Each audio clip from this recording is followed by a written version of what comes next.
Welcome back to the Stateless Standard, where we torch the illusions of the powerful and arm the people with unfiltered truth. Today, we're dissecting one of the most insidious operatives of global statism, George Soros, the self-styled globalist revolutionary. You've heard the name whispered like a curse or dismissed as conspiracy hype by the regime's mouthpieces. But make no mistake, this billionaire puppet master isn't just meddling. He's waging war on your freedom, your community, and the very fabric of sovereign nations. The elites created this monster, grooming him as a tool of empire, perhaps even the British Crown's finest export, as we exposed in our last video.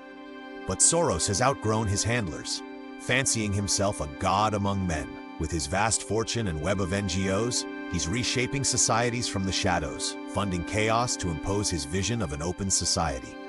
A euphemism for a borderless, atomized hell where traditions crumble and the state reigns supreme over deracinated individuals.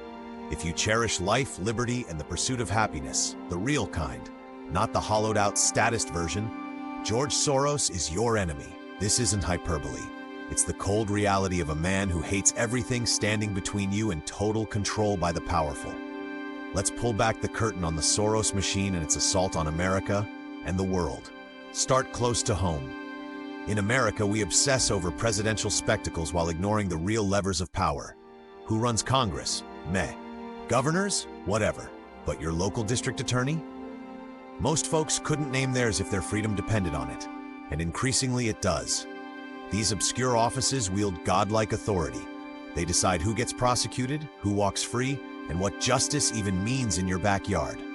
A principled DA upholds the rule of law. A Soros-funded one turns blind eyes to riots while crushing self-defense. And George Soros gets this better than anyone.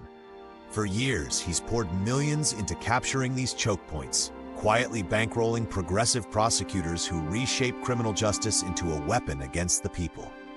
Even the Los Angeles Times, no friend of liberty, admits it's a calculated campaign by liberal elites to overhaul the system. They're not hiding it, they're bragging. Why? Because the state, at its core, is violence monopolized. Lenin's special bodies of armed men, cops, courts, prisons. Libertarians know this truth all too well. The DA is a key enforcer in that apparatus, controlling who feels the boot.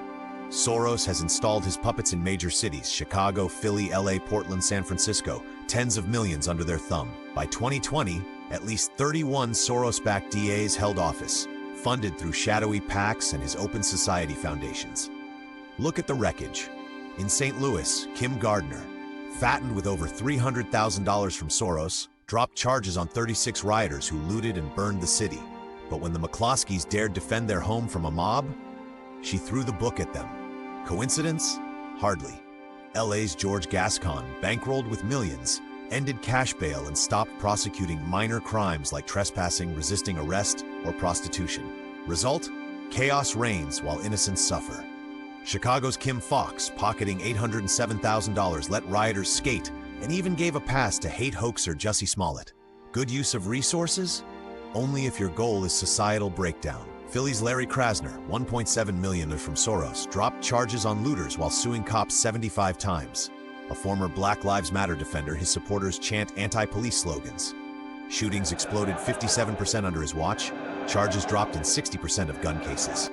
San Francisco's Chesa Boudin, $620,000 Soros cash, decriminalized public urination, camping, and more. Son of weather underground terrorists and Chavez advisor, he turned the city into a dystopian wasteland. Burglaries up 42%, arson 45%. Paradise, right? Portland's Mike Schmidt, $230,000 in, sympathized with rioters besieging federal buildings, refusing to prosecute them. These aren't anomalies, they're the blueprint. If Soros can buy San Francisco, one of the priciest races, he can buy your town next. Omaha, Annapolis, your quiet suburb. Nowhere's safe from this statist infiltration. And how does the machine stir the pot? Racial division, the Democrats' oldest trick, repackaged. Soros's Open Society foundations dumped $220 million into racial equality in 2020 alone, far more than the $28 million on direct Democrat elections. But equality? Please, it's equity. Code for revenge against the productive, the traditional, the free. His ads stoke resentment, black kids in hoodies as props for division. In Ferguson 2014, Soros funneled $33 million to ignite unrest. Black Lives Matter? Another $33 million recipient. These grassroots movements are astroturfed chaos, funded to dismantle order and pave the way for more state control. At the heart lies the ideology, the open society, borrowed from Karl Popper, Soros's intellectual idol. Sounds wholesome, doesn't it? Who opposes openness? It's a trap.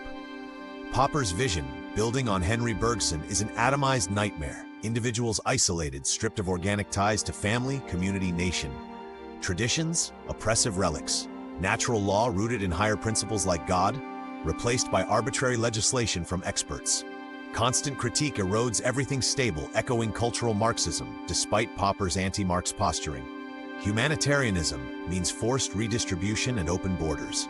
Privacy? Obliterated. Everything public, everything controlled. Free speech? Only for the right side, intolerant of intolerance, meaning silenced dissenters. Elections? Open to fraud, as in 2020's guarded counts. This isn't liberty, it's totalitarianism in sheep's clothing, a society open to elite manipulation, closed to genuine freedom. Soros doesn't stop at America. His specialty? Color revolutions, velvet-gloved coups toppling governments resistant to globalism. The Rose Revolution in Georgia, orange in Ukraine, yellow in the Philippines, saffron in Myanmar. These spontaneous uprisings bear the Soros fingerprint.